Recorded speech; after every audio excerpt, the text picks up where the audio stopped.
your teen a back to school boost really rung a bell with me. Now, I'm going back many years, Ray, but tell me if this is irrelevant. You can be straight up with me here.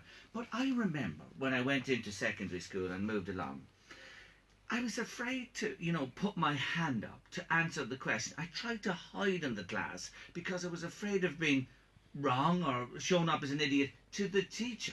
Yeah. Surely that day is gone. Well, it's completely changed now in the fact that it's people are afraid to put their hand up.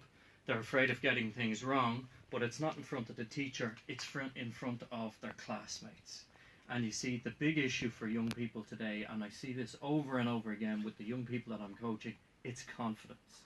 And it's amazing the amount of people that I talk to and young people that I work with that maybe it was a time that they answered something wrong, or they got a maths test wrong, or someone laughed at them at the back of the class. And as a result, and a huge issue for young people is fear of public speaking.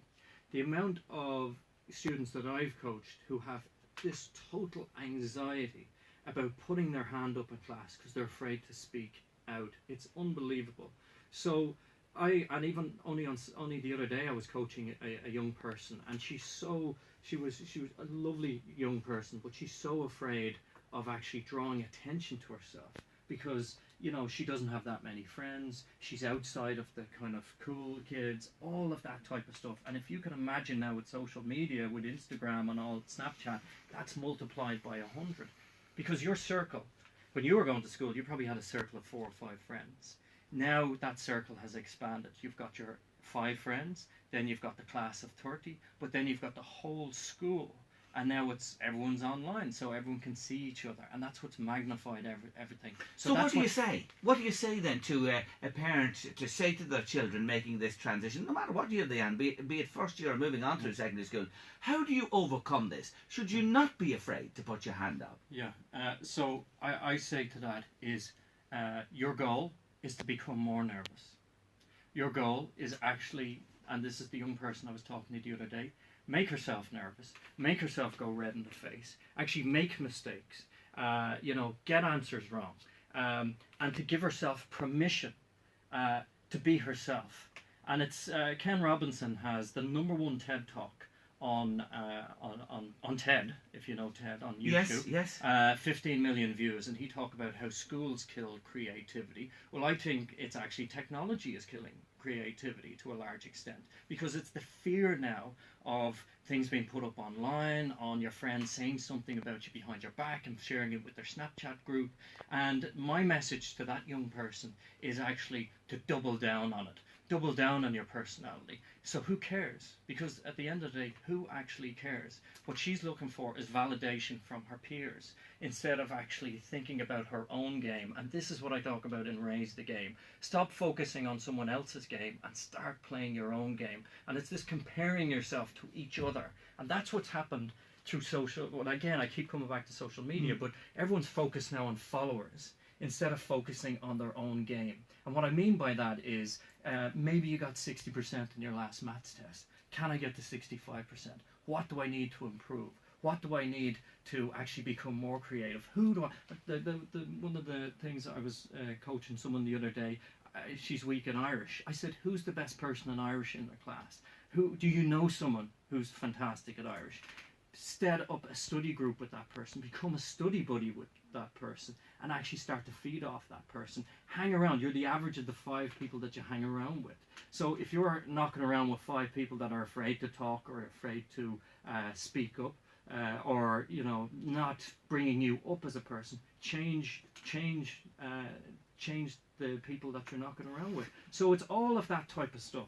And this is where you're really getting into the psychology and the mindset. Sit in the front row. Don't hanker down the back. Well, they can't all sit in the front row, but as high up in the class as you can. And do ask. Do put your hand up. If you don't know, that was one thing I was afraid of. Yeah. To clarify if I didn't know. And who cares? Who cares at the end of the day? Who cares? Who cares? Because, I mean, and at the end of the day, it might be 1 or 2 people or whatever that's making your life a hard time. Actually show them how great you are. double down on it, be better than them, and actually start, because if you're focused on your own game, you clarify where it is that you want to go, suddenly that person will actually start to move away from you. Very interesting. Point number 7, and I have to ask you what you mean by this. What's on your locker door? Explain, Ray Langan. I'm even struggling with this one at this stage of my academic career. So did you have a locker, Jerry? A lot of students have lockers, and I asked the question. I was lucky to have shoes. You're only a young lad. You're not that old. You're not that old. What's on your locker door? Michael Jordan, the most successful basketball player of all time, was dropped from his high school basketball team, and that really hit him hard. And when he walked in to the locker room and looked up at the locker room door and he looked at the team sheet, his name wasn't on it.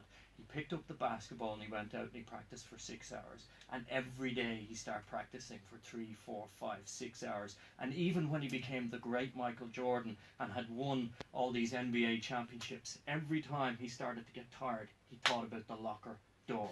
So what I say to students is, what motivates you? What are you putting on the locker door? If somebody is bullying you or giving you a hard time, and I've been there, you've been there, use that as motivation. Use it as fuel to put onto your fire. It's actually pain is a tremendous motivator.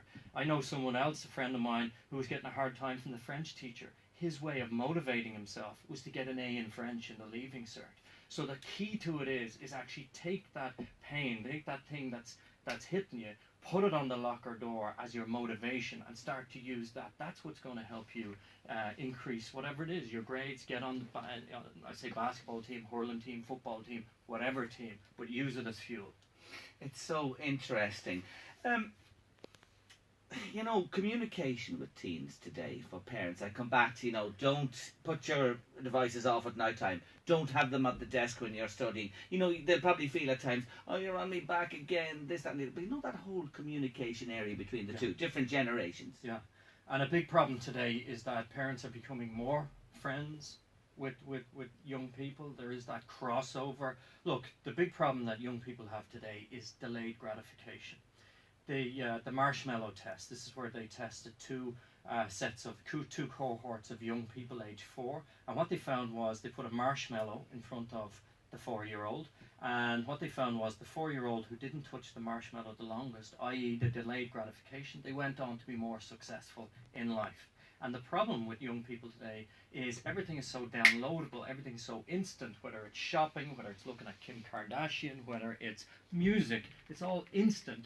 So delayed gratification is such a big problem nowadays, just to actually sit down and open a book and to take a chapter in a book, study for it and go in and do an exam and get a test. It's tremendously gratifying. So what parents have to do is actually teach them delayed gratification. Also to have belief in a young person. Brendan O'Carroll attributes all of his success to his mother, so much so that his show is called The Mammy, but it's the belief she gave in him. So it's having that belief and to make a young person feel of value. So M. Scott Peck has a fantastic book, The Road Less Travelled, and what he talks about is parents' belief in their son or daughter, and what that means is spending time with them, having little conversations. It's reminding themselves. My mother is fantastic at this, reminding you of how far you've come and all the great things that you've done. So for some young people today, it's the CAO have sent out the places. Some people have not got their place on their course today, and that hurts. However, what that's actually doing is that's delaying the gratification. It's, there's many ways for that person. They can go to PLC, they can go back and repeat, they can apply for another course. There's different options. But what that's actually doing is that's actually life working for that young person, because it's teaching them to actually go on there. And that's what life is. Life is difficult. It's messy. It's hard. And you got to, it can be hard. I'm not saying it's always hard. But these are the skills that someone needs to succeed. So for a parent today, it's, having those conversations. It's reminding that young person that it can be difficult. It is actually making them sit down, and whether it's wait for their dinner. It's not handing over the call credit. It's not, just helping them. I saw some parent recently buying coaching lessons for their young kid on Fortnite. So crazy stuff. So it is actually nurturing patience. It is delaying gratification, and it is about communicating and listening is very, very, very important. Listening to the young person. I've been fascinated listening to you, I have to say, Ray Langan, this afternoon. Just tell us, we have about a minute to go. 1st of September, what's happening there? So the 1st of September is the Raise the Game Live. This is where I'm going to show students how to literally raise the game when it comes to their studying. And I'm going to show students how to increase their grades. It's the back to school study skill boost, so I'm going to show them how to study in 9 minutes, speed reading, double their memory capacity, learn twice as much in half the time. This is all happening in the Academy Plaza Hotel in Dublin 1. It's Saturday the 1st of September. It's 4 hours long, and if you go to www.raylangan.com, you'll get all the information there, and we'd love to see you there. Great to see you today. Talk to you again soon. Ray Langan, thanks a million. Thanks, Jerry.